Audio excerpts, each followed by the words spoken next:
Ini Ketua Umum Serikat Buruh Migran Indonesia. Bisa diuraikan modus cara rekrutnya dan pengirimannya dan iming-imingnya. Ada 3 unsur untuk TPPU dewasa harus terpenuhi. Ya.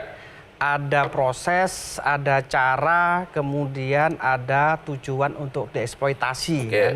Cara untuk membuat teman-teman ini masuk pada praktek jeratan perdagangan orang, yang pertama adalah memberikan iming-iming sangat kuat.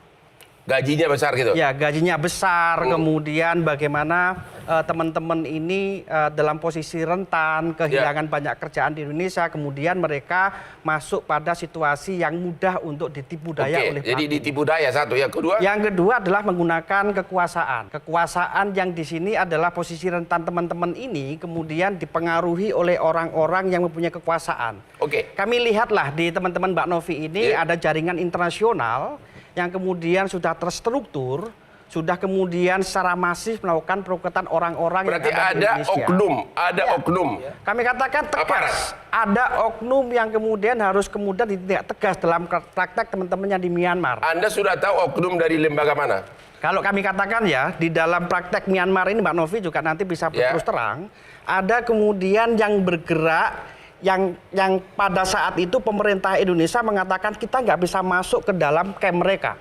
Tetapi ada salah satu orang yang kemudian bisa masuk pada camp mereka. Orang yang di sana kemudian berkolaborasi dengan orang Indonesia.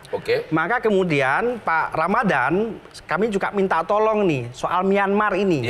Kami meminta kemudian ada oknum-oknum kekuasaan yang kemudian harus tidak tegas. Boleh disebutkan dari oknum lembaga mana? Apakah benar tadi kata Pak Beni dari kepolisian atau dari imigrasi atau dari TNI? Kami katakan dengan tegas ya, pola-pola perekrutan teman-teman ini adalah ada yang berangkat lewat Jakarta. Ada yang berangkat lewat Surabaya, ada yang berangkat lewat embarkasi yang lain. Medan. Artinya di sini adalah kami tegaskan perlu dievaluasi besar-besaran soal imigrasi yang ada di embarkasi pemberangkatan.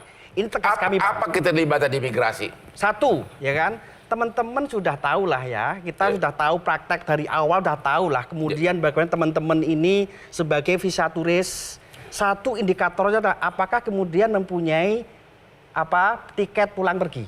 Harusnya imigrasi dong. Udah curiga. Dong, curiga begitu. Apalagi datang itu pas berangkat itu rombongan nggak? Ya Pak, enggak. Kalau ini modelnya ada yang rombongan dipisah-pisah. Ada yang Mbak Novi ini. Yang kedua adalah ketika kemudian tahu visa turis ke Thailand, ini juga perlu dipertanyakan. Jadi bagaimana harusnya imigrasi tahu bahwa mereka itu bukan turis benaran? Satu adalah kita mempunyai sebuah karakteristik bahwa Indonesia adalah penempatan pekerja migran yang paling tinggi. Kemudian angkaan prosedural paling tinggi. Karakter itu sebetulnya sudah diketahui oleh imigrasi sejak awal. Satu, mereka pasti mempunyai ciri-ciri tertentu. Artinya kelihatan dari penampilan. Kelihatan banget dari penampilan, bawa tas mahal. Dari paspor, kemudian dari paspor baru dibuat. Ya pastilah, teman-teman coba bayangkan, teman-teman yang 20 ini buat paspor cuma 1 jam. Jadi Anda merasa bahwa oknum imigrasi banyak terlibat? Ada oknum imigrasi, kemudian di dalam konteks soal konteks soal penanganan tindakan hukum Bang, bicara TPPU adalah tidak hanya bicara soal kepolisian. Tetapi kemudian bicara TPPU ada kemudian kepolisian, ada jaksa, ada hakim.